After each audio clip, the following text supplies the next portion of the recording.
Voilà, il y en a qui sont venus, il y a Tsemar qui est arrivé. Voilà. Ok. Donc, je vous laisse encore une seconde. Bienvenue à tous.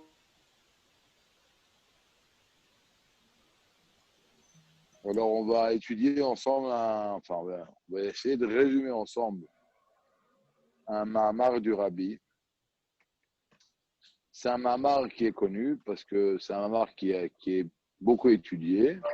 לא, אבל אם אתה יכול לעשות לי בדיוק, אז קטנתי, אין לי איך זה עובד, אז אני אנסה לבדוק שיוכל לשמש לדברים אחרים. C'est du bruit.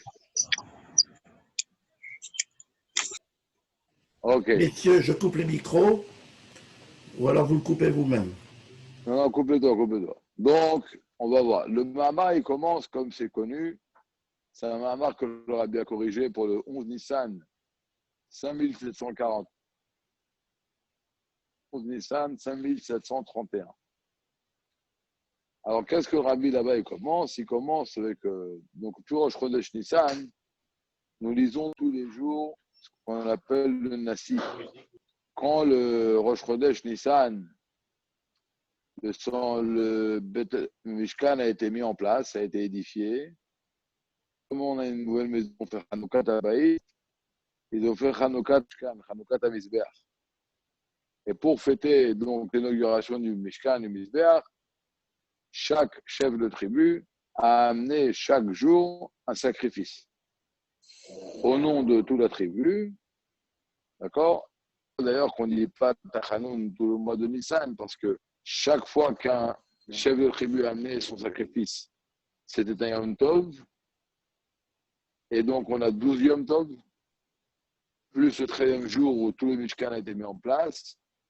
Et après, on a les 7 jours de Pessah. Donc, puisqu'il y a 20 jours de Yom Tov dans le mois de Nissan, les sages ont dit, bon, puisque le mois dans sa majorité est sorti qu'il est sans Yom Tov, donc il n'y a pas de Tachanoun. Donc, ils ont dit, on va également prendre pour le mois entier, on ne va pas dire Tachanoun.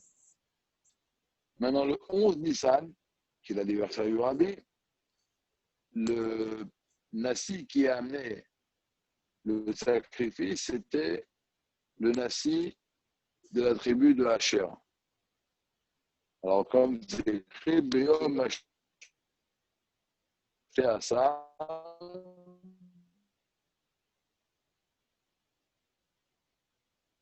le 11 mois le 11e mois du Je sais plus, excuse-moi, Michael, je pense que, je ne sais pas si tout le monde... Non, c'est les Asher. Je pense qu'il y a Le Midrash, une mauvaise connexion. Oui ou non? Si on va prendre le nom de tous les Shvatim, Yehuda, Gad, on va trouver dans leur nom deux choses. Une allusion sur la guerre.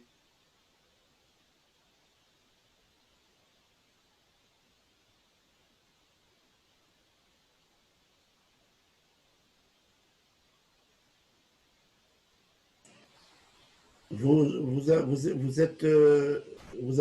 avez la coupure, vous aussi? Oui? Michael? Michael?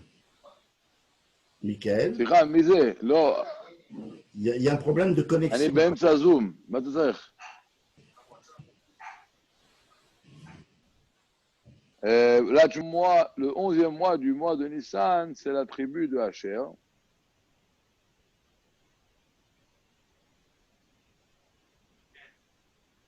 Alors là, et donc, le Midrash dit que si on va regarder le nom des tribus, on va trouver dans leur nom allusionné également le sujet de la délivrance, le sujet de la Géoula, et on va trouver également qui a allusionné là-bas le Inyan, une louange. Alors, bien que le Midrash dit ça sur tous les Shvatim, il choisit le nom de Asher pour bien accentuer que dans le nom de Asher, on voit la Géoula, et dans le nom de Asher, on voit également la louange de Dieu. Alors, où on voit dans la Géoula, il ramène un pasouk qui parle de la délivrance, que lorsque Mashiach viendra, tous les goïms vont nous louer. Et c'est écrit V'ishrou otrem kol hagoïm, le mot Asher, et également le lien de Ashre, Ash'am Shekachalo. Maintenant, on va oublier ce qu'on vient de dire, on va rentrer dans le vif du sujet. Le rabbi, dans ce midrash, il ramène un midrash, qu'il y a une fois un roi, qui est rentré dans un pays, dans une ville. Il est accompagné de ministres. Le midrash ramène 3 sortes de ministres. En araméen, ils disent Ifrochin, Istratelotin et Doursin. Bon, peu importe, 3 sortes de ministres. Le midrash dit qu'il y a parmi les gens qui étaient dans l'assemblée une partie qu'on choisit tel et tel ministre. Il y avait une partie qu'on choisit tel et tel ministre et une autre partie qu'on choisit le 3e ministre. Le Midrash continue, dit là-bas il y avait un homme intelligent. Et lui, il a dit choisis le roi. Choisis le roi. Pourquoi choisis le roi? Parce que les ministres, ils peuvent changer. D'accord? Alors que le roi, il restera le roi de façon éternelle. Alors le rabbi pose plusieurs questions. Pour choisir, je vais dire en gros, la grande question, elle est comme ça. A priori, le Midrash, au lieu d'accentuer l'intelligence de celui qui a choisi le roi, il aurait dû a priori accentuer l'imbécilité de ceux qui n'ont pas choisi le roi. Parce que choisir le roi, c'est logique.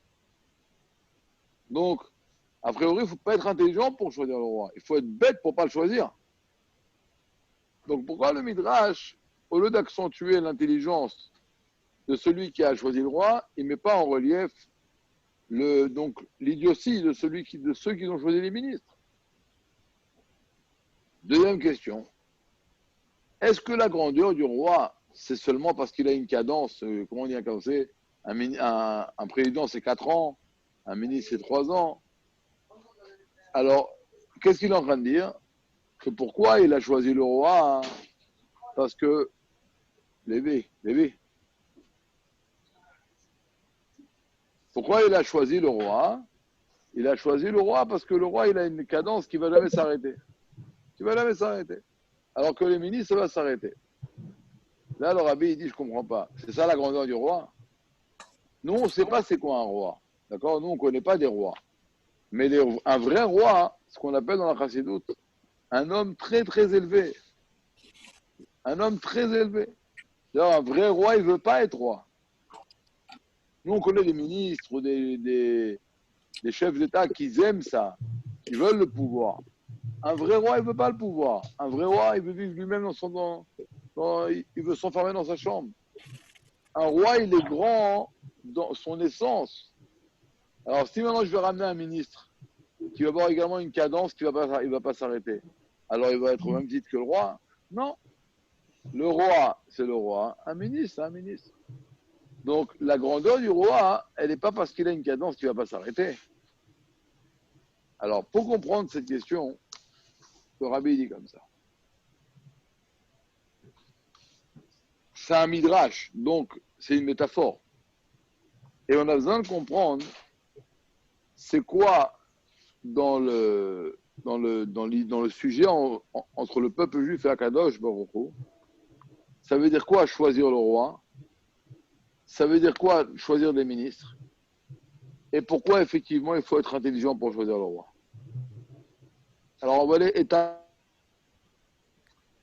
La première proposition que le rabbi fait, c'est comme ça. Que les ministres, c'est les clipotes.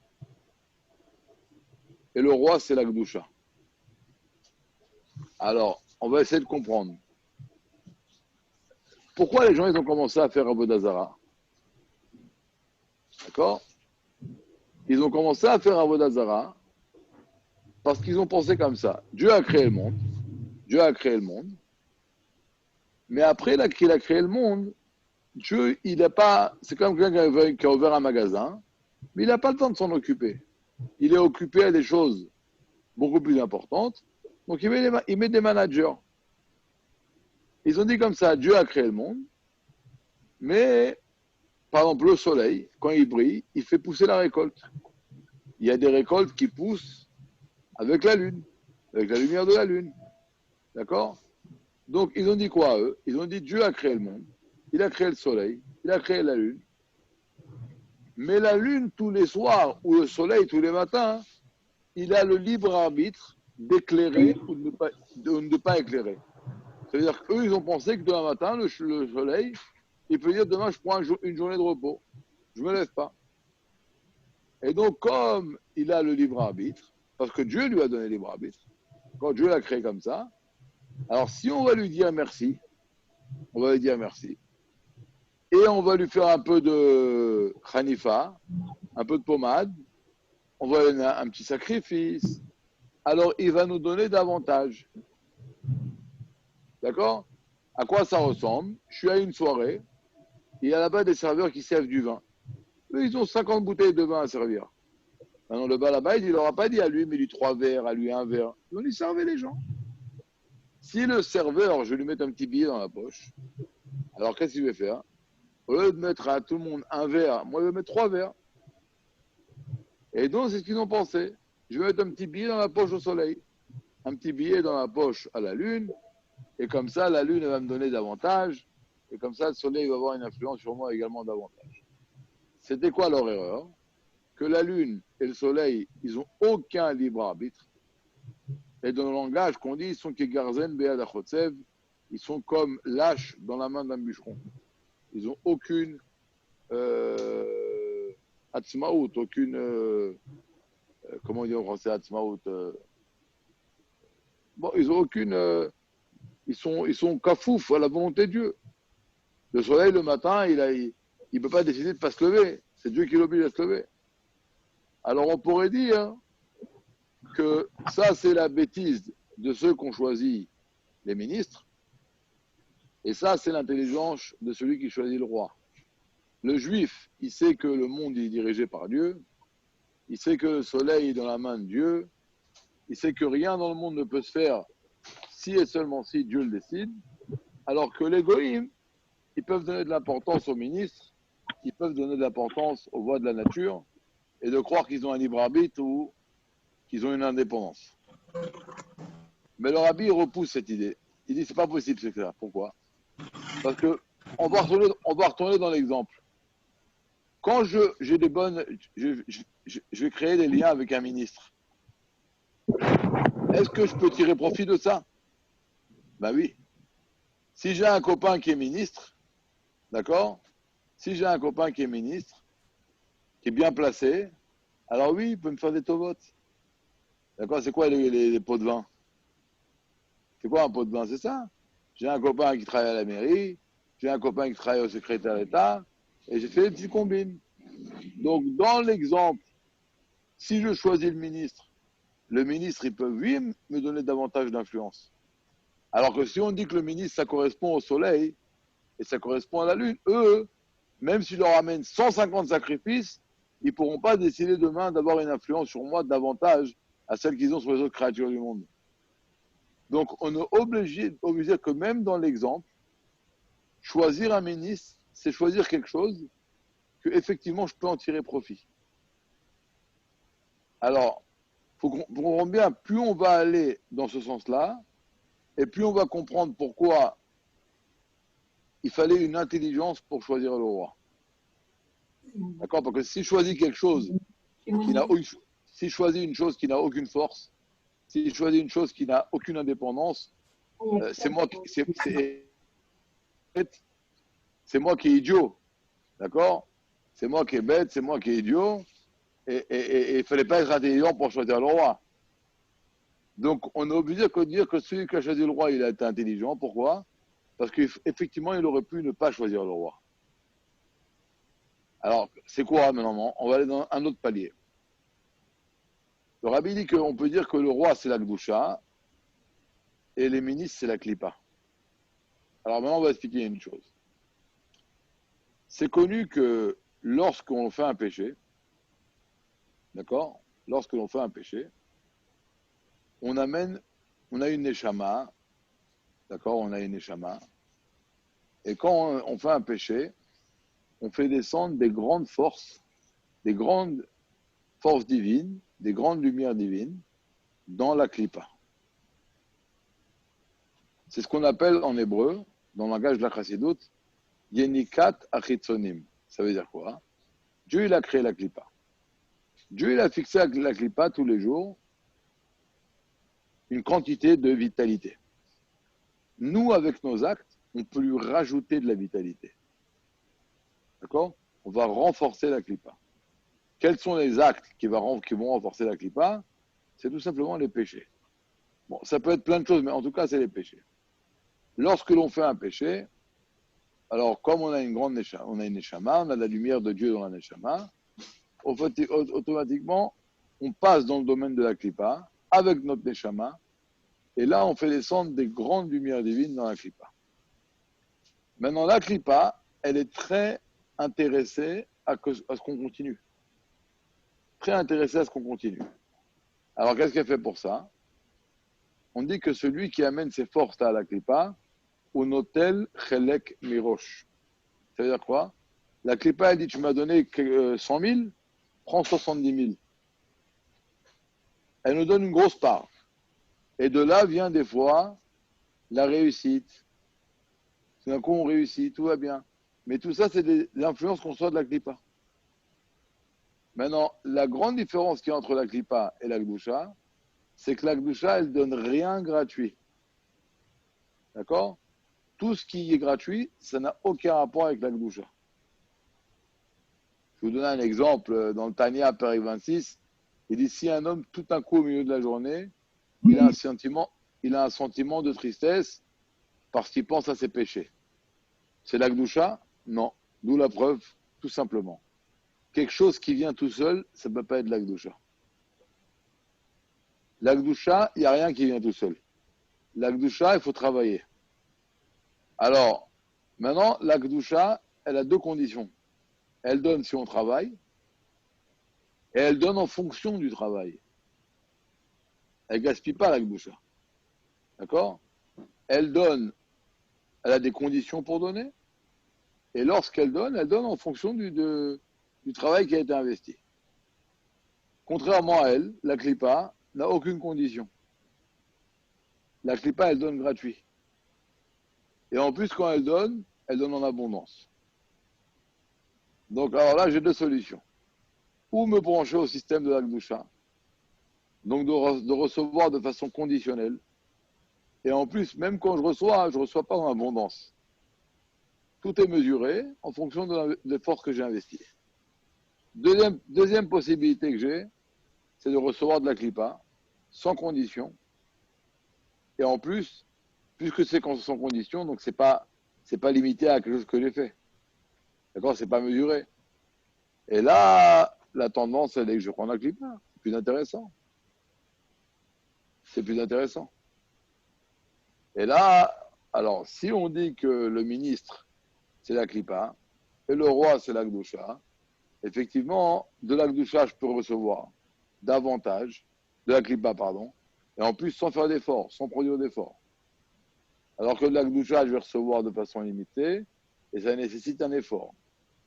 Alors là, on peut comprendre qu'il faut effectivement une intelligence, il faut être raffiné pour choisir le roi, hein, et pas choisir les ministres.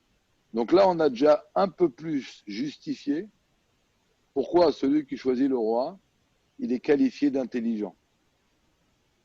D'accord? Mais le rabbi dit qu'il a un petit problème avec cette explication. Pourquoi? D'un autre côté, il est expliqué dans la chassidoute que bien que de la klipa, on peut recevoir en abondance et sans condition, ça ne peut pas être de façon illimitée. Parce qu'à force de fauter, on éteint complètement la lumière de notre âme. Et donc, à ce moment-là, la klipa, elle ne reçoit plus rien de nous. Et lorsque la klipa ne reçoit plus rien de nous, eh bien, tout simplement, elle nous jette à la poubelle. Et donc, on peut voir des gens qui montent, et pop, ils s'écrasent. La klipa, elle arrête de donner. La klipa, elle a un intérêt. Elle donne quand elle reçoit. Si elle n'a plus rien à recevoir, elle ne donne plus. En plus, c'est écrit que pour recevoir de la clipa, on reçoit ce qu'on appelle en hébreu le makif. Mais dans le makif, il y a la partie inférieure du makif et la partie supérieure du makif, ou superficielle et profonde. La clipa, elle donne du makif dans son aspect superficiel. Alors que dans le makif profond, là-bas, Dieu il a choisi le peuple juif. Et à un moment donné, le makif superficiel, il va arrêter de donner son influence. Et le makif et l'influence va venir du makif profond.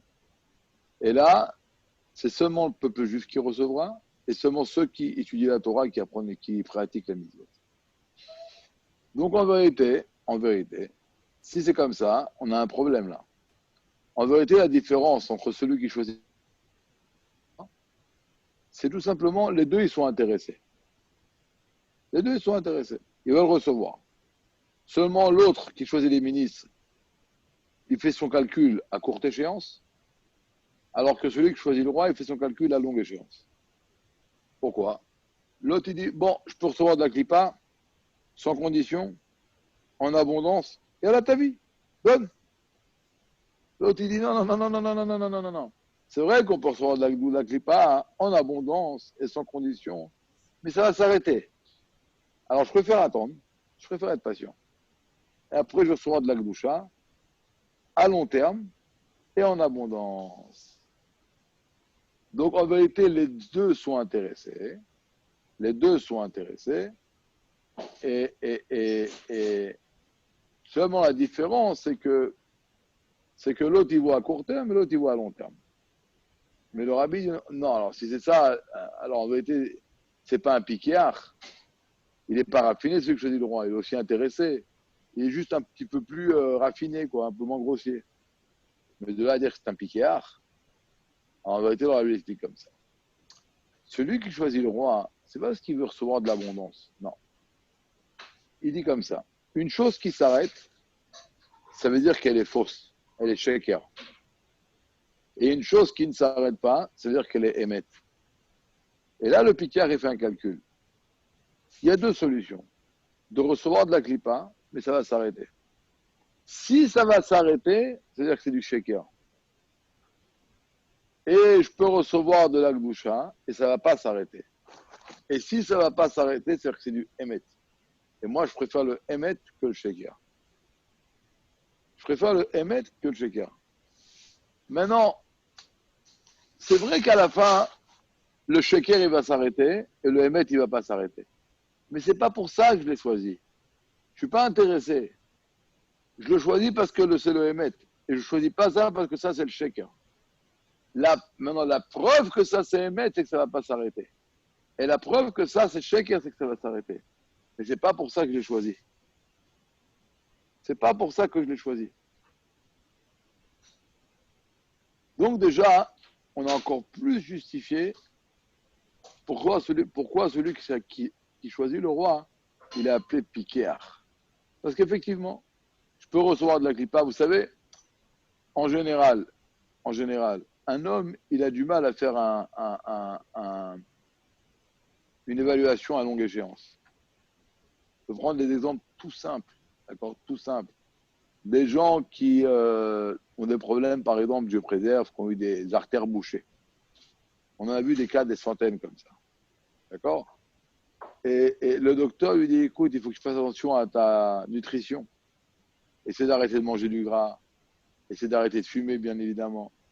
Et on voit que les gens, quand il y a un gâteau ou un morceau de viande qui arrive devant eux, ils n'arrivent pas à s'arrêter. Ils savent pertinemment dans leur esprit, dans leur cerveau, ils comprennent bien que ça peut être dangereux pour leur santé. Mais quand le plat est devant eux, ils n'arrivent pas à s'arrêter. Pourquoi? Parce qu'un homme, il dit, bon, ok, s'il y aura des problèmes, ce ne sera pas maintenant. Ce sera dans 6 mois, dans 1 an, dans 2 ans. Mais maintenant, je vais kiffer mon plat. Laisse-moi kiffer maintenant. L'homme, il a tendance à faire des évaluations à court terme. Donc, effectivement, je peux me dire, écoute, pour l'instant, maintenant, dans ce monde-là, on peut recevoir de la clipa. En plus, c'est inconditionnel. En plus, c'est en abondance. Alors, viens déjà, on passe ce monde-là. Tu vas avoir une belle maison. Tu vas avoir une Mercedes. Tu vas kiffer. Après, on verra. Donc, effectivement, il faut être un piquéard. Il faut être intelligent pour faire une évaluation à long terme. Dire non, c'est vrai que je peux profiter de ce monde-là, et de façon inconditionnelle, en recevant de la clipa. Mais je vais recevoir du shaker. Je vais recevoir d'une chose qui compte la volonté de Dieu. Alors je préfère m'abstenir, je préfère renoncer à cette influence inconditionnelle, même si l'influence de l'Akdoucha, à la fin, elle viendra et en abondance et à long terme, et ça peut mettre du temps, mais je m'en fiche. Et recevoir du Hémet que profiter du shaker de façon immédiate.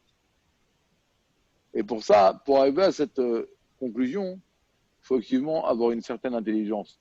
Ici, intelligence, ça veut dire un certain raffinement. Il faut avoir une réflexion approfondie pour réussir à arriver à cette conclusion.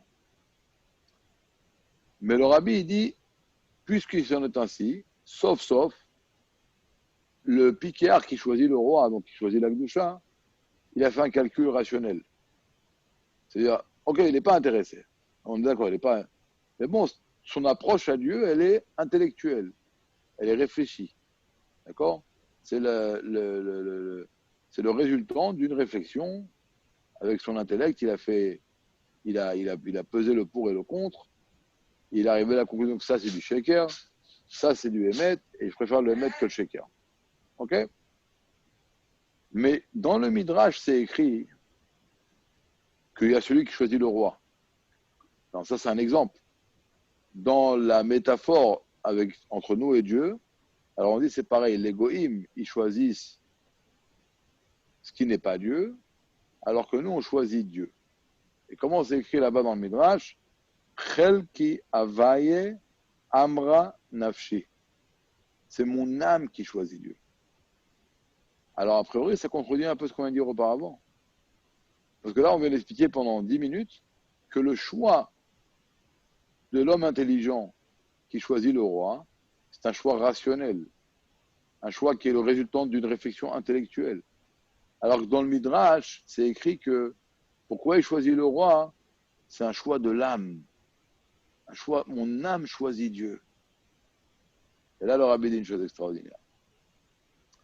Il dit qu'en vérité, ce calcul-là que l'homme il fait, le piquéar, que c'est mieux d'attendre et de recevoir après, à long terme, sans que ça s'arrête, que de recevoir tout de suite dans les médias, effectivement en abondance, mais ça va s'arrêter. Ça, c'est a priori un calcul que même le goy aurait pu faire. Alors pourquoi il ne le fait pas? Mais la raison, elle est simple. Parce qu'il n'a pas de neshama. Il n'a pas de neshama. Et donc, il ne peut pas faire ce choix-là. Il a une âme animale. Il a une âme animale. Et donc, lui, la seule chose qui l'intéresse, c'est ok, maintenant, je peux avoir un beefsteak. Non, un beefsteak. Après, on verra. Maintenant, c'est pas important. Après, on verra. Maintenant, je peux profiter. Alors, c'est maintenant qu'il faut que je profite.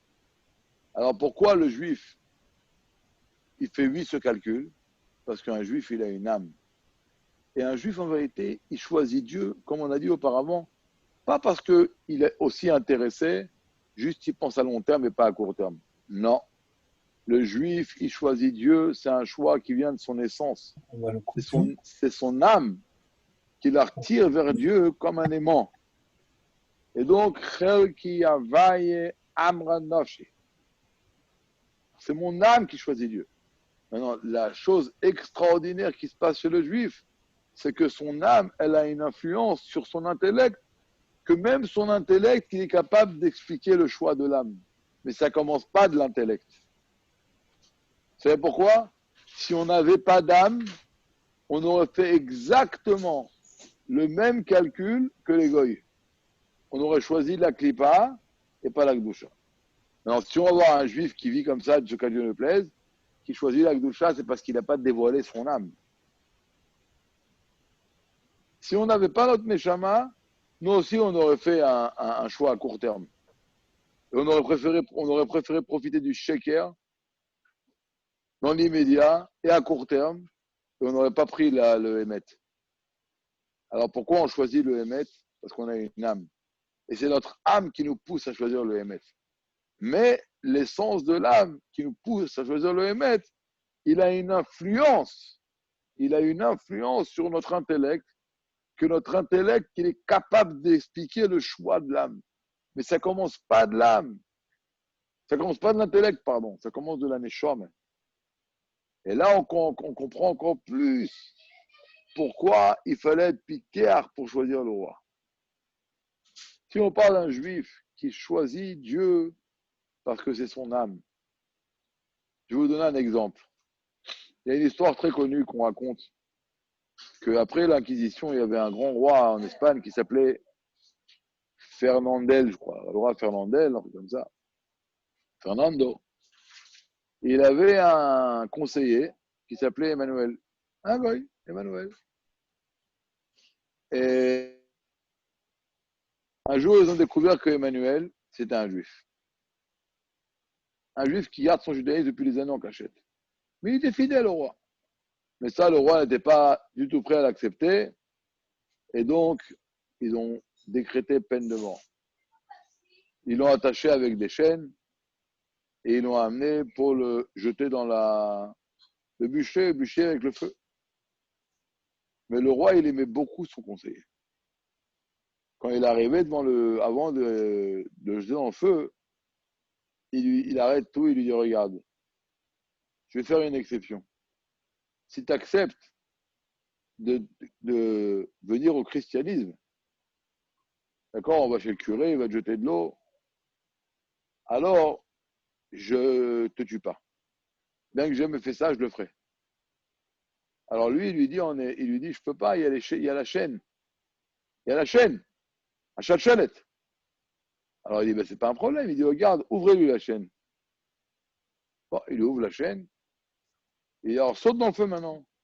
Il dit, mais je peux pas. Il dit, pourquoi tu peux pas? Il dit, parce qu'il y a la chaîne. Il dit, mais quelle chaîne tu parles? Il dit, la chaîne de Abraham, Yitzhak et Yaakov, à Chalchelet, de nos patriarches. La chaîne du peuple juif. Si je vais venir au christianisme, je vais casser cette chaîne. Il s'est jeté dans le feu. Et on dit dans les livres, il y a un livre qui s'appelle Megalé Amukot. Quand Potiphar, la femme de Potiphar, elle a voulu faire tomber Yosef, alors c'est écrit Vaïmaen, il a refusé. Dans la Torah, il y a 3 ou 4 fois un siman de kriya qui s'appelle Shalchelet. Et on dit comme Shalchelet. Et on dit que pourquoi il a renoncé, et quand il a écrit là-bas qu'il a renoncé, sur cette lettre, comment le Baal Koré il dit Vaïmaen. Et il dit le Megala Mukot, pourquoi? Parce que Yosef Hatzadik, il a compris une chose. Si je faute maintenant, je casse toute la chaîne du peuple juif. Et ça, je peux pas. Ça, je peux pas. Et ça, c'est la force d'un juif. Il choisit le roi, il choisit Dieu. Alors après, il va expliquer son choix. Mais ça commence pas d'explication, ça commence de l'âme. Ça commence de la neshama. Après, la neshama, elle a une influence que même l'intellect est capable d'expliquer ce choix. Après, le rabbi va encore plus loin dans son raisonnement. Il dit dans le Midrash, c'est écrit que les ministres qui sont rentrés avec le roi, alors c'est écrit Ayu Imo, ils étaient avec lui. Alors le mamar, il est très long, on ne peut pas le résumer entier parce qu'il y a plein de détails que je saute, mais je vais étape par étape. Donc on va résumer avant d'aller à la prochaine étape ce qu'on a dit. On a voulu dire comme première explication que le roi, c'est Dieu et les ministres, c'est le soleil et la lune. On a dit non. Pourquoi? Parce que ça ne correspond pas à l'exemple. Parce que dans la méthode, dans le Nimshal, effectivement, le soleil et la lune ne peuvent avoir aucune indépendance. Alors que dans l'exemple, si je choisis un ministre, le ministre a eu une certaine indépendance. Et donc, en étant ami avec lui, je peux recevoir des petits trucs de côté. D'ailleurs, a priori, regardez, a priori, c'est mieux d'être copain avec un ministre qu'avec le. Par exemple, si j'ai un ami ministre, je peux lui demander qu'il passe une permission d'agrandir mon toit. Je ne vais pas y avoir Bibi Netanyahu pour lui demander ça. Donc, Dans la deuxième explication, c'est qui est ministre, c'est la clipa. Et effectivement, de la clipa, on peut recevoir. Et bien, et sans condition. Et là, il faut une certaine intelligence, effectivement, pour choisir le roi qui est l'Akdoucha. Ah, a priori, la seule différence entre celui qui choisit la clipa et l'Akdoucha, c'est un calcul à court terme et à long terme. C'est vrai, mais c'est pas ça qui pousse le juif à choisir l'Akdoucha. C'est pas parce qu'il dit à court terme, je vais recevoir et ça va s'arrêter, à long terme, je vais pas recevoir, mais à la fin, je vais recevoir et ça va pas s'arrêter. Non. Il n'est pas intéressé. La seule chose qu'il a, il dit ça, c'est du mensonge et ça, c'est le Hémet. Ça, c'est de la clipa et ça, c'est de la Gdoucha. La preuve que c'est comme ça, c'est que ça va s'arrêter et ça, non. Mais c'est pas pour ça qu'il choisit. Après, on a dit, ok, très beau, mais c'est un choix intellectuel. Alors que dans le Midrash, c'est écrit, choisis Dieu, c'est un élan de l'âme. Alors on a expliqué ce qu'on a expliqué. En vérité, c'est un élan de l'âme. Donc, sans notre âme, on aurait fait exactement le même calcul qu'un goy. On aurait dit, allez, je peux profiter à court terme, je ne pense pas à ce qui va se passer après. D'ailleurs, comme on l'a dit auparavant, quand on ne dévoile pas notre Neshama, c'est exactement qu'on pense comme ça. On pense comme ça. D'ailleurs, on a vu des gens, par exemple, avec des mahamat très vratis, avec des gens très élevés, que quand ils sont arrivés sur un coup de ta'ava, ils pouvaient faire quelque chose de pas propre. Ils l'ont fait. En Israël, c'est très courant, d'accord? Ah, tu penses pas après, tu peux te faire attraper, peut-être tu vas aller en prison, peut-être. Non, ils pensent pas après. Parce que quand le Yetzirah, il travaille très fort, hein, et la Neshama, elle n'est pas dévoilée, on pense pas après, on pense à maintenant. On dit, ok, maintenant je peux kiffer, je kiffe. Allez, après on verra. On pense même pas après. Après, il nous tombe sur la tête des fois, très souvent. Mais des fois, c'est irréversible. D'accord? Mais quelqu'un qui est intelligent, quand son âme elle est dévoilée, il dit, ok, mais je m'en fiche de maintenant. Il pense pas à maintenant. Il pense qu'est-ce que Emet et qu'est-ce qu'est Sheker. Tout simplement. Si ça c'est du Emet, je le veux. Si ça c'est du Sheker, je le veux pas. Et allez, je vais vous donner une histoire. C'est pas une histoire Chabad, mais c'est une histoire qui est très forte. Je crois qu'on l'a racontée une fois, mais on peut la raconter une fois. Il y avait un juif qui s'appelait Chidouché Harim, celui qui a fondé la Chassidut Gour. C'était un homme très érudit, très raffiné, un grand juif. Qui on est, nous pour dire grand et petit, mais en tous les cas, c'est un juif qui a écrit des livres, des Chidushim, qui sont acceptés aujourd'hui dans tout le monde de la Torah, qui sont étudiés, pratiqués. Et lui, c'était le chassid du rabbi de Kotsk.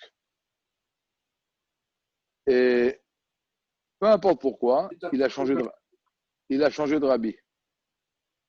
Il est devenu chassid si je ne m'abuse, si je ne me trompe pas, il est devenu chassid du Rebbeinu Mipshisire.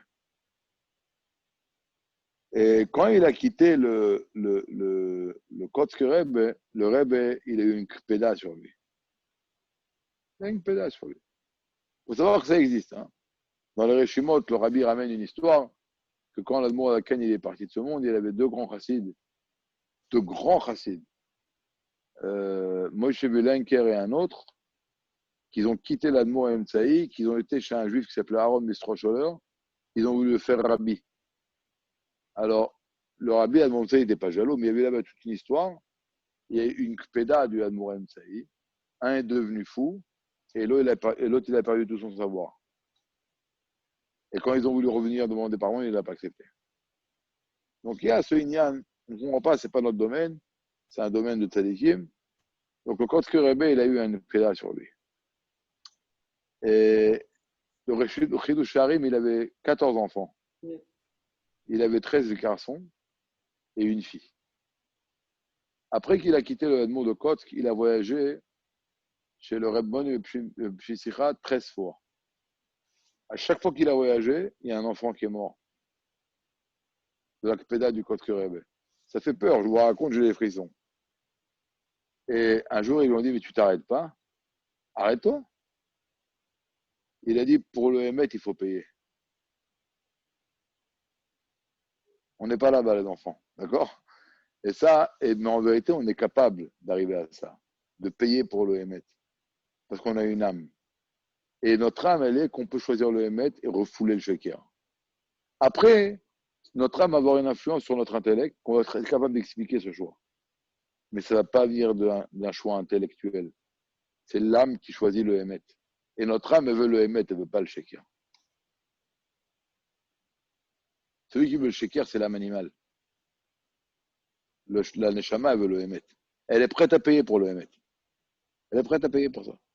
Le Admour Adaken, quand il a écrit sa lettre, il est revenu de Pétersbourg, et il a vu que les Chassidim, ils commençaient vous savez, les Mitnagdim, ils ont voulu nous tuer, et on a gagné. Alors les Chassidim, ils leur faisaient tralala l'air. Ils se moquaient d'eux. Le Admour Adaken, il a écrit, il a dit, non, vous arrêtez ça tout de suite. Ça, c'est pas du tout la Gdoucha.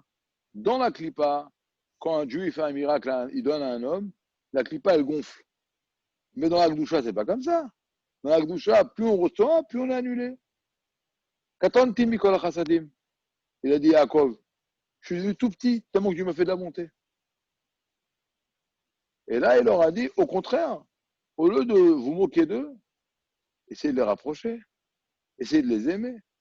Et en les aimant, eh ben, aussi vous nous aimez. Et là, il a dit, Behemet. Il a dit, les aimer Behemet. À cause de ce mot Emet, là, il y a les chassidim qui ont dit, non, ça, on n'est pas capable. Il y a 50 000 chassidim qui ont quitté l'Admour à laquelle. 50 000. Et le rabbi écrit dans Yom Yom que l'Admour à laquelle il a préféré perdre 50 000 chassidim, mais il n'a pas renoncé au Emet. On ne renonce pas au Emet. Parce que la Neshama, elle veut le Emet, elle ne veut pas le Sheker. Anna Nassiv Malka. Moi, je choisis le roi. Je choisis le roi. D'accord? Quand il y avait un grand chassid du Rebbe Rachab, il s'appelait Shmuel Gouraï. C'était un gvir, il était très riche. Et une fois, il était assis avec des chassidim. Chacun, il avait un rabbi différent.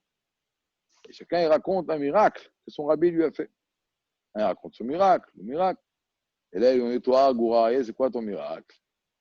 Et il leur a dit, moi, on m'a proposé d'acheter une forêt entière. J'ai coupé le bois et ils faisaient avec ça des maisons. J'ai demandé au rabbi, à mon rabbi, le rabbi de l'acheter. Et je l'ai acheté, j'ai mis plein d'argent là-bas. Et il dit, après, qu'est-ce qu'il y a eu? Eh bien, un grand incendie et toute la forêt, elle a pris feu. Toute la forêt, elle a pris feu. Et là, il s'arrête. Alors ils disent, eh ben, continue. Et ils lui disent, continue. Et il dit, non, ça y est, l'histoire, elle est finie. Alors là, il dit, je ne comprends pas. Ça, c'est un miracle, ça? Il leur a dit, vous ne comprenez pas? Bien sûr que c'est un miracle. Moi, je suis resté un chassid de mon rabbi. Vous, si votre rabbi vous aurait fait ça, vous l'aurez quitté. Le Hémet, c'est le Hémet. Donc, maintenant, le rabbi passe de palier. Il va très très loin. Pour comprendre le palier que le rabbi passe, il faut comprendre comme ça. C'est connu une phrase que le rabbi a ramenée dans beaucoup de mamarim, beaucoup d'idvaduyot, c'est ramené dans Yom Yom, que l'Admour Azaken, très souvent, il rentrait excusez-moi du mot, je ne sais pas comment on traduit, en écoute, en transe, et il disait, Dieu, je ne veux pas ton Gan Eden, je ne veux pas ton Olam Haba, je veux toi. Maintenant, il faut savoir une chose. Nous, si on va dire cette phrase, on peut la dire, hein, mais ça ne veut rien dire. Pourquoi? Parce que, je vais te dire pourquoi ça ne veut rien dire. Quand l'Admour Azaken disait, je ne veux pas ton Gan Eden, il savait c'était quoi le Gan Eden. Il savait très bien c'est quoi le Gan Eden. Et en plus, il dit pas seulement, je ne voulais pas du Gan Eden, il dit, je ne voulais pas de ton Gan Eden. Ça veut dire que le Admour Azaken, il avait une perception du Gan Eden telle que ça brillait chez lui, comment c'est le Gan Eden de Dieu. Et pareil pour le Olam Haba. Il voyait le Olam Haba, il avait une perception là-bas telle que c'est le Olam Haba de Dieu, tel que Dieu est pris là-bas. Alors, il faut comprendre une chose.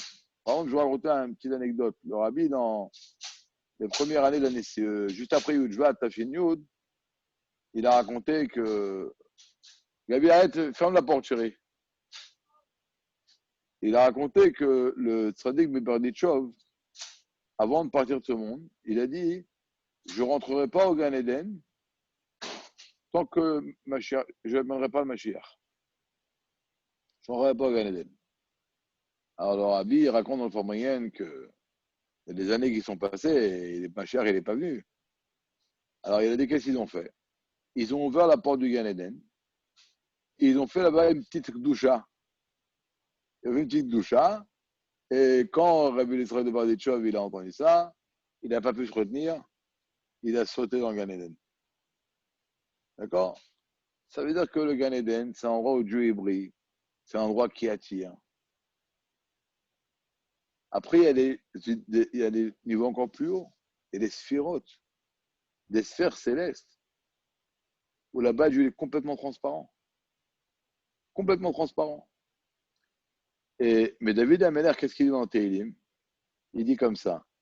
Mili Bashamaim. Qui y a là-bas dans les cieux? Ve imcha lo chafatzti.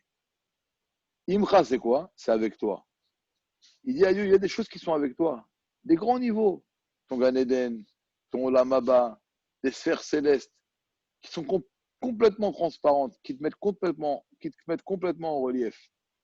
Mais puisque c'est pas toi, hein, je les veux pas. Alors Rabbi dit comme ça. Il y a Ratson et il y a Chefetz. Les deux c'est pareil en hébreu. Je veux et je veux. Mais on dit dans la Chassidut que Ratson, c'est quelque chose de superficiel, moins intense, alors que Chefetz, c'est intense, c'est pnimi. Non, c'est intense, c'est pnimi. Alors Rabbi dit comme ça. Il dit pas qu'il veut pas des niveaux dans le ciel. Ou Rotse, il dit lo chafatzti. Mon chafetz pnimi, mon désir profond, intense, il n'est pas dans les dévoilements en haut. Les dévoilements, je les veux. Mais qu'est-ce que je désire profondément?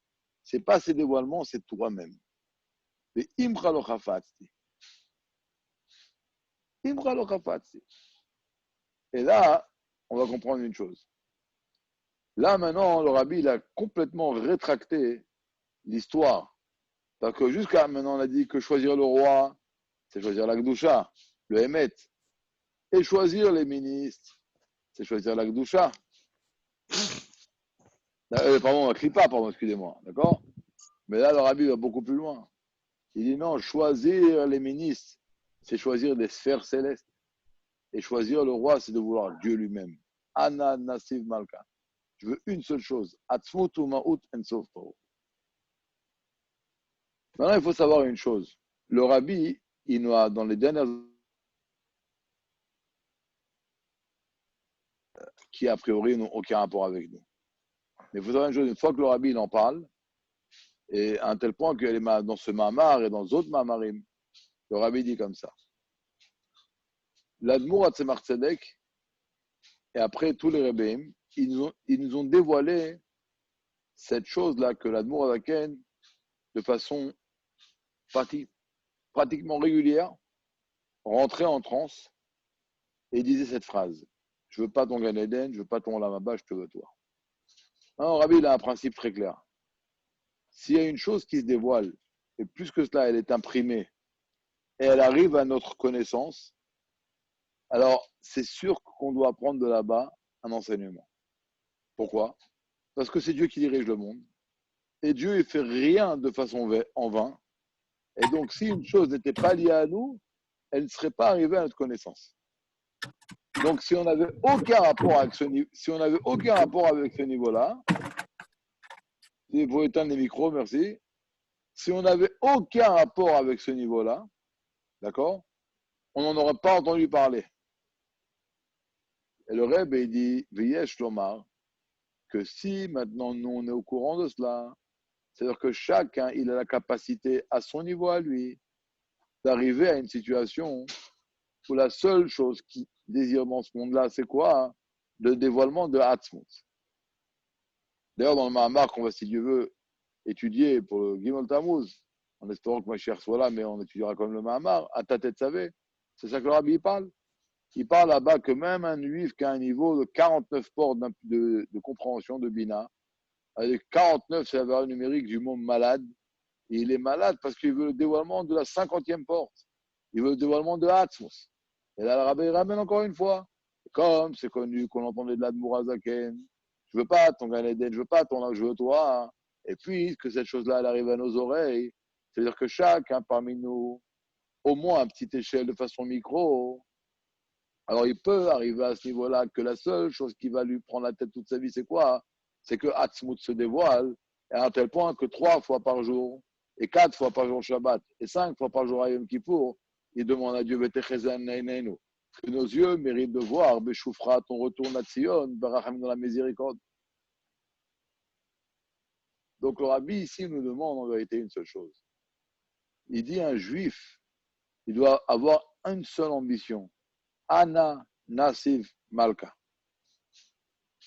Moi, ce que je veux, c'est l'essence de Dieu. C'est que le Mashiach se dévoile, que le rabbi se dévoile, qu'il amène, qu'il dévoile dans le monde la grandeur de Dieu. On ne peut pas les Giloïm. Alors bien sûr, après, ça va arriver à notre échelle à nous, que comme le rabbi nous a enseigné, qu'on a un rabbi, un Nasiv Malka, on ne cherche pas autre part. Je vais vous raconter 2 petites histoires. Une histoire sur le rabbi et une histoire sur un chassid. Il y avait un juif à Haïfa, il est toujours vivant, il s'appelle le Rav Ishuva Cohen. Il était très proche du rabbi. Il était plusieurs fois chez le rabbi en Yechidut. Une fois, il a raconté qu'il a demandé au rabbi pourquoi est-ce que le rabbi ne vient pas en Israël. Et le rabbi lui a répondu 2 réponses. Il lui a dit, je connais le chemin aller, je ne connais pas le chemin retour. Ça veut dire que si j'y vais après Alpi Halakha, c'est un problème pour revenir. Et là, il aurait une 2e phrase qui était un peu plus impressionnante. Il lui a dit, je ne peux en aucun cas être quelque part dans le monde si dans son endroit où je me trouve, le même jour, je ne peux pas être au OL de mon beau-père. Je ne peux pas écouter une réponse plus intense. Il est hors de question que je sois dans un endroit où si ce jour-là, je dois aller au OL, ou je veux aller au OL, ou je dois aller au OL, je ne peux pas y être. Ah non, là, c'est mal. Un raciste que je connais, qui n'a pas d'enfant depuis des années, une fois, il a pleuré. Un Fambringen. C'est un shliach, je ne dirais pas son nom. C'est un shliach en Israël, un shliach connu, grand shliach. Et quelqu'un lui a dit, mais pourquoi, avec une pureté, avec une grande naïveté, hein, un juif qui était là-bas dans Fambringen, il lui a dit, s'il y a beaucoup de sadikim, pourquoi tu ne vas pas chez les grandes sadikim comme celui-là, et celui-là, et celui-là, sur la tombe de celui-là, et sur la tombe de celui-là? Alors il lui a répondu une phrase impressionnante. En tout cas, moi, elle m'avait beaucoup touché cette phrase. Il lui a dit, regarde, ce que j'ai besoin dans la vie, je le demande au rabbi. Et ce que le rabbi ne veut pas me donner, je le prends avec personne d'autre. Pourquoi? Ana Nasiv Malka. Moi, je choisis le roi. Il y a les ministres. Le roi, je prie le roi. Ce que le roi veut me donner, il me donne. S'il ne veut pas me donner, je ne prends pas ailleurs. Ana Nasiv Malka. Donc, et c'est ça que, comme le rabbi écrivait aux gens, que bien qu'il y a des gens qui disent qu'il y a des sgoulottes comme ça, et des sgoulottes comme ça, le rabbi dit ce qu'on appelle les rotes des Zarim. Il est en train de chercher maintenant comme un mouton qui veut le manger dans un champ qui n'est pas le tien. Et le rabbi répondait, si tu veux une sgoula, alors on a entendu de mon beau-père plusieurs fois que les 3 shiurim ashavim lechol nefesh, chum ashtilim tanya, ça c'est sgoula le kama inyanim. Parce que pourquoi encore une fois? Ananasim malke. Ananasim malke. Et ça, c'est la Nekuda qu'on doit réveiller Yudalef Nissan. Et ça, c'est la Nekuda qu'on doit réveiller Gimel Tammuz. La Nekuda qu'on doit réveiller Gimel Tammuz, c'est Ananasim Malka. Et là, le Rabbi termine le Mahamar avec une pointe très, très raffinée, très, très belle. Même, je dirais même plus que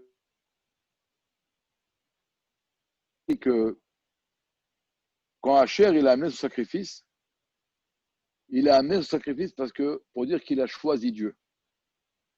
Et aussi, Dieu nous a choisis. Mais après, il répète, le Rabbi, le Raj continue, il dit, et c'est pour ça que lorsqu'il a amené son sacrifice, il a amené son sacrifice pour remercier Dieu que Dieu l'a choisi. Et nous, on a choisi Dieu. Alors, Rabbi essaie de comprendre. Qui a fait le premier pas? Est-ce que c'est nous qui l'avons choisi d'abord, et après, lui aussi, il a accepté, donc il nous a choisi, ou est-ce que c'est lui qui nous a choisi? Le Rabbi dit une chose extraordinaire. Il dit comme ça. Ça commence de lui. C'est Dieu qui nous a choisis. Et le choix que Dieu a fait en nous, ça réveille chez nous de façon réciproque que nous aussi, on va choisir Dieu. Et ce choix-là que Dieu nous a choisi, quand est-ce qu'il se dévoile? Dans le sacrifice de Hacher le 11 Nissan. Ça, c'est le mot que le Rabbi dit. En réalité, qu'est-ce que le Rabbi dit ici? Il dit une chose extraordinaire. Si quelqu'un il est attaché au Rebbe, c'est pour une seule raison. C'est le Rabbi qui l'a choisi. Ata bachartanu mikol ha'omim. C'est le Rabbi qui l'a choisi. Le Rebbe Rachab, il a dit que pendant 10 ans, il a tourné sur la tombe des Rebbeim pour choisir quels vont être les Neshamot qui auront une shaykous avec Temchet Memim. Tu vois, un rapport avec un Lubavitch. Vous savez, il y avait un juif qui est shliach en Belgique, vous connaissez tous, il s'appelle Shabtai Sloboditsky. Lui, il a pris une yeshiva à Yerushalayim qui s'appelait Kol Torah. Pas une yeshiva Chabad. Et il a connu, à travers les Chassidim, il est venu à Kfar Chabad, il a connu Rav Shlomo Chaim Kesselman. Et ça l'a beaucoup, beaucoup attiré. Et il a hésité énormément, mais à la fin, il est passé à la yeshiva ici, il est devenu ce qu'il est devenu. Le premier Shabbat où il était à la yeshiva, le Rav Kesselman lui a dit comme ça. Avant que tu prennes la décision de passer à la yeshiva, tu as beaucoup hésité. Tu as dit oui, tu as dit non. Tu as dit oui, tu as dit non. Tu as dit oui, tu as dit non. Il lui a dit, regarde, le Rebbe Rachab, il a choisi toutes les neshamot qui devaient être à ton prête-mémim. Kaniré, quand il a vu ta neshama, il a hésité. Je la prends, je la prends pas. Je la prends, je la prends pas. Je la prends, je la prends pas. Alors c'est pour ça que toi aussi tu as hésité. Je rentre à ton prête-mémim, je rentre pas à ton prête-mémim. C'est le Hacher, il dévoile comment Dieu nous a choisis. Ananas Malke, comment le Rebbe nous a choisis. Et ça, ce choix, il a fait que nous aussi, on a choisi d'être là-bas. Mais ça commence pas de nous, ça commence de lui. Et il t'amène avec une autre histoire, encore une fois, par providence divine. Il y a un livre qui a été écrit sur la vie de Reb Shlomo Chaim Kesselman. Il raconte, lui, il habitait dans une ville en Russie. Et un jour, il y a deux Bachrim qui sont entrés de la yeshiva. Vous savez, à l'époque, c'était pas comme aujourd'hui, tu le semaines, ils vont à la maison. Et les Bachrim, le Bavitch, ils restaient des fois 1 an, 2 ans, 6 mois. Et deux Tmimim, sur le chemin du retour, ils sont arrêtés dans la ville où Shlomo Chaim Kesselman habitait. Et là-bas, ils ont fait un tamoula, comment la yeshiva, Tom Khadmim, c'est une bonne yeshiva, pour pousser les gens à envoyer leurs enfants là-bas pour qu'ils apprennent Chassidus. Les parents de Shlomo Chaim Kesselman, ils se sont persuadés, et ils ont envoyé là-bas leurs enfants, et à la fin, c'est devenu un grand mashpia. Shlomo Chaim Kesselman. Il est venu après habitant en Israël, après, en Russie, il était un peu à Brunois, en Allemagne, après à Brunois, après il est venu ici, Farabat. Un jour, il était, après des années, il était au Kotel. Et vient voir un juif au Kotel. Un juif, un religieux. Pas Rabbin, un juif. Il lui dit, ah, Rav, t'as l'os oti. D'où je te connais. Et il dit, j'étais moi le bachour de ton prêtre Mimim qui a persuadé tes parents de t'envoyer à la yeshiva. Il s'est presque évanoui. Comment l'autre l'a reconnu. En tout cas, il s'en est rappelé. Lui, ce juif-là, il est pas retourné à la yeshiva. Il n'est pas venu à Chassid Rabbin. Il n'est pas venu à Tomim. Shlomo Chaim, il dit, vous savez, compris ce que ça veut dire? Il est rentré à Temchet Memim 6 mois, 1 an, juste pour passer dans ma ville, pour persuader mes parents de m'envoyer à la yeshiva. Et une fois qu'il a fait ce travail-là, il est sorti de la yeshiva. Et là, c'est encore une fois une preuve encore plus grande que qui est-ce qui reste à Temchet Memim? C'est celui qui a été choisi par le Rebbe Rachab. Donc, le Gimel Tammuz, c'est la Nekuda que le Rebbe nous a choisi. Et donc, nous, on choisit le Rebbe Ananasid Malke. En tous les cas, la Nekuda, elle est qu'un juif, il doit vouloir une seule chose. Le Gilou Atzmos. Comme le Rebbe dit, même si pendant la galoute, il y a une largesse matérielle, il y a une largesse spirituelle. Et c'est vrai qu'aujourd'hui, on galère un petit peu avec la Corona et Gimel Tammuz, 26 ans, c'est très dur. D'un côté, il y a une grande largesse, il y a des Sfarim, des Mamarim du Rebbe, des vidéos du Rebbe. Il faut un peu comme ça, s'habituer à cette galoute. Là, on te dit non, ah, non, non, c'est mal. Un juif, il doit savoir une seule chose, il doit vouloir. Gilo Yatzmos. Et c'est pour ça que 4 fois par jour, 3 fois par jour, il demande à Dieu, qu'on mérite de voir avec nos yeux, Beshoufra, son retour à Tzion, Berachamim dans la miséricorde, alors que Dieu fasse qu'avant Gimel Tammuz, on mérite que le Rebbe vienne, il nous délivre, et là, il y aura ce Gimel Tammuz, un grand Fambringen, avec le Rebbe, avec tous les Chassidim, et comme le Rebbe, il sera une Simchas Elam, une joie éternelle, al Reisham, וכן תהיה לנו בקרוב ממש. בשורות טובות, טוב ונחומס, כל טוב. Michael, Ah, tu as dit que tu donnerais pour terminer un petit vort sur Yom Tammuz. Donc, écoute, on va dire un petit mot rapide. Il y a une sikha du Rabbi où le Rabbi il ramène qu'il y a une lettre du Tzemach Tzedek où il ramène quand est-ce qu'a été la Istalkut du Rabbi Azaken. Et il dit que la Istalkut, elle était Motsae Shabbat Parashat Shmot à 10h et quelques, à 10h et quelques. Il met l'heure là-bas. Alors Rabbi pose une question dans une sikha. Il dit que c'est écrit comme ça. Celui qui parle de ce monde Erev Shabbat, c'est un bon siman. Celui qui parle de ce monde Motsae Shabbat, c'est un mauvais siman pour lui. Alors, si c'est un mauvais siman de partir Motsae Shabbat, pourquoi le Rebbe Tzemach Tzedek, il écrit dans la lettre qu'il vient accentuer que l'Alter Rebbe, il est parti Motsae Shabbat? Alors, il dit comme ça. Motsae Shabbat, il y a un autre problème. Il y a un piyut, qu'on dit Motsae Shabbat, on ne dit pas chez Chabad, mais il y a un piyut. Le Rabbi dit, Al tira avdi Yaakov. Pourquoi? Shabbat, un juif, il a un niveau de Israël. Shabbat, un juif, il est déconnecté du monde. Il n'y a pas la guerre avec le Yetzirah. Il n'y a pas de birourim. Et quand Motsei Shabbat arrive, la Neshama Yetera quitte le corps. On doit retourner dans le travail de la semaine. Dans Avodat Birourim. Et ça fait peur. Et là, on dit, Al tira avdi Yaakov. N'aie pas peur. N'aie pas peur, Yaakov. C'est vrai, tu n'es plus au niveau de Israël. Maintenant, tu vas descendre au niveau de Yaakov. Tu vas descendre de niveau. Mais c'est pas grave, n'aie pas peur. Va travailler. Parce que comme le Rabbi dans une sikha, il ramène que le Admour Azaken, il a dit qu'un soldat, quand il veut gagner la guerre, alors il faut qu'il sorte au combat avec un nigoun de marche, de garde, de victoire. Et là, le Rebbe, il dit comme ça.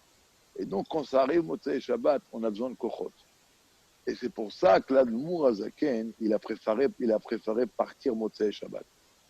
Ah, s'il serait parti Erev Shabbat, ça aurait été un bon siman pour lui. Mais il s'en fiche de ça. Parce que l'Admour, il ne pense pas à lui. Il dit, si je vais partir, Motsei Shabbat, ce sera un mauvais siman pour moi. Mais au moins, ce jour-là, il y aura une grande lumière qui va descendre dans le monde. Et Motsei Shabbat, ça va donner des forces aux Juifs, davantage, pour retourner dans le combat de la semaine. Parce qu'un Rebbe, la dernière chose à laquelle il pense, c'est à lui. À quoi il pense? Il pense pas à lui, il pense au peuple juif. Et ça, c'est un écouda. Gimel Tammuz, c'était Motsei Shabbat. Un écouda du Rebbe, c'est que jusqu'au bout, à quoi le Rebbe il pense pas qu'est-ce qu'un siman pour lui, il pense comment il peut être un siman pour un autre juif. Amener de la bonté à un autre juif. Amener de la lumière à un autre juif. Et ça va être également l'enseignement que nous, on doit prendre du Rebbe. Un chassid, il pense pas à lui. C'est ça que le Rebbe Rayat, il dit qu'un tzaddik, il brûle ses ongles. Parce que Tosfot, il dit que, il enterre, pardon. Que Tosfot, il dit que brûler une partie de son corps, c'est pas bien pour un homme. Mais le chassid, il a tellement peur. Peut-être un jour, les ongles ils vont faire surface. Et peut-être ils vont endommager une femme enceinte, je préfère les brûler. Mais je comprends pas, quand tu les brûles, c'est peut-être tu vas endommager une femme. Mais là, c'est sûr que tu t'endommages à toi. Et qu'est-ce que le Rabbi Rayat, il dit? C'est ça un chassid. Il préfère se faire du mal à lui de façon sûre que peut-être faire du mal à notre juif. Et ça, c'est ce que le Rabbi nous apprend. Et un autre Nekuda, vous savoir une chose. En Tafshin Lamed Bet, le Rebbe il a dit Parashat Shlach que pourquoi est-ce que Aman il a fait un arbre 50 amas pour prendre Mordechai. Le Rebbe dit un mot très fort. il a voulu mettre à Mordechai très haut. Il a voulu prendre aux Juifs l'attachement qu'ils ont à Mordechai. Il a voulu dire, Mordechai, il est très haut. C'est très grand, Mordechai. Mais c'est pas pour nous, c'est trop grand. Comme ça, le Rebbe dit. Le Rebbe là-bas, il dit, il y en a, ils ont une taille. Un Rebbe, c'est grand, mais c'est pas pour nous, c'est élevé. Le Rebbe écrit sur ça. Il faut voir une chose. Bien que Gimel Tammuz, on pourrait penser que le Rebbe, il monte, et il monte, et il monte, et il nous quitte. Rien qu'à d'avoir. Le Rebbe, quoi qu'il arrive, il s'attache avec nous. Mais vous savez, puisqu'on a la Shgacha près de tous les Français, je me rappelle qu'une fois, j'avais vu une vidéo que Brave Moulet, il avait fait un Fomrien bien après Gimel Tammuz. Il avait dit comme ça, il y en a qui pensent que Gimel Tammuz, on allume une bougie, et on dit des Mishnayot, et on fait tous les minagim, et il y en a qui croient c'est pourquoi pour faire une élévation à l'âme du Rebbe. Et il a dit, mais c'est pas du tout ça, le Rabbi n'a pas besoin de nous pour s'élever. Tout ce qu'on fait, c'est pas pour lui, c'est pour nous être attachés avec lui et monter avec lui. C'est pas pour lui qu'on allume la bougie, c'est pour nous. Pour être attaché au Rebbe. Et ça, on va savoir que Gimel Tammuz, c'est le jour le plus puissant de l'année, le jour le plus kadosh de l'année. Pour ce jour-là, on n'a peut-être pas la possibilité de voyager sur l'OL, d'accord? De toute façon, pas tout le monde y va tous les ans. Mais comme le Rebbe il écrit dans Yom Yom qu'il y a un fil conducteur qui attache Persilim avec le Rebbe, c'est le fil de l'amour. Et il dit que ce fil-là, il est au-dessus de toute limite et au-dessus de tout temps. Ça veut dire que 10 heures de vol ou 15 heures de vol ne peuvent pas séparer un chassid du Rabbi. On peut être là-bas et ne pas être là-bas, et on peut être ici et être là-bas. Alors on va faire comme le Baal Shem Tov, il a dit, que puisqu'un tzaddik, il a mis toute son essence dans sa Torah, alors lorsqu'on étudie un Mahamar du livre d'un tzaddik, du Rebbe, alors à ce moment-là, on fait Ishtatrut Beruchaniut. Et le Tafiniut, le Rebbe, il a dit, ça c'est une réponse pour ceux qui ne peuvent pas aller au L pour telle et telle raison. C'est-à-dire savoir qu'en prenant un Mahamar ou une Sikha du Rebbe, et en l'étudiant, en s'investissant dedans, alors à ce moment-là, ils sont au L. Ils sont chez le Rebbe. Ça, c'est la Nekuda. Ça, c'est la Nekuda. On va terminer avec une petite histoire. Il y a 2-3 ans, au Kinus HaShluchim, le sujet c'était Never Alone, aux banquettes. D'ailleurs, jamais seul. Le sujet c'était que un chassid, quand il va en Shlichut, le Rebbe, il est avec lui. Alors, ils ont mis là-bas plein de vidéos. Ils ont mis une vidéo d'un juif qui s'appelle Israël Deren. Il est shliach, pas très loin de New York, dans un campus. Et il raconte, la première, quand il est arrivé en Shlichut, il a voulu faire connaissance avec la communauté juive. Il y a beaucoup d'étudiants là-bas, il travaille beaucoup avec les étudiants. Et qu'est-ce qu'il a fait? Il a fait une soirée, ce qu'on appelle, il a pris un théâtre, comme ça, une grande salle, où il a fait un concert Motzei Shabbat, avec bien sûr un buffet, et il a fait une grande publicité pour vendre avec un concert, avec de la grande musique. Il a vendu les billets de façon symbolique pour faire venir les gens, et là-bas, vont créer un contact premier avec les gens de la communauté juive.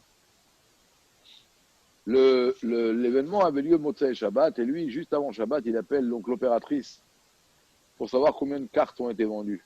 Et elle lui dit tout simplement 8. Et là, c'était un roi qui devait avoir, il y a 1000 places. Alors imaginez-vous, il a dit, attends, demain soir, je fais une soirée dans une salle de 1000 places, et il y a 8 personnes. Il a explosé en pleurs. Et c'est quoi cette honte? Ça va être le plus grand boucha que Chabad a eu. Et il pleuvait, et il s'est mis devant la fenêtre, et il a pleuré. Et il a dit, dommage, dans son cœur, dommage que je ne suis pas un chassid comme Mendel Futofast. Parce que si j'aurais été un chassid comme Mendel Futofast, j'aurais pu parler avec le rabbi dans la pensée.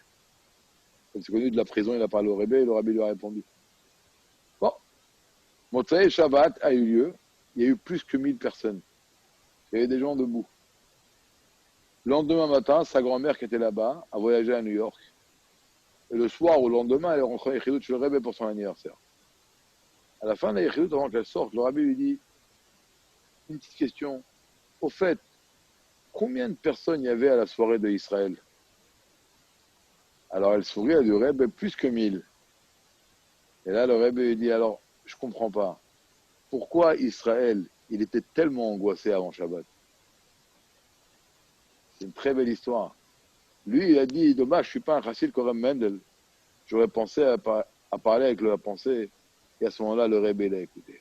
Parce que l'attachement au Rebbe, ça transcende tout. Il n'y a aucune limite, aucun espace, aucune mesure dans le temps qui peut séparer un chassid du Rabbi. Donc c'est ce qu'on va faire Gimel Tammuz. On va allumer des bougies, on va faire des Mishnayot, on va faire un Fambrengen, on va aller faire Miftsoim, on va étudier des Mamorim et des Siches, on va penser au visage du Rebbe, on va écrire un pan au Rebbe. Et à ce moment-là, on va être avec le Rebbe de la façon la plus forte, la plus intense qui puisse exister. Et on demande à Dieu, on implore à Dieu que tout ça, ce sera avec le Rebbe dans une neshama, dans un corps, avec la Goula, Mitiza, Shleima, Bepel, Mamsh. Amen. Amen. Chazak.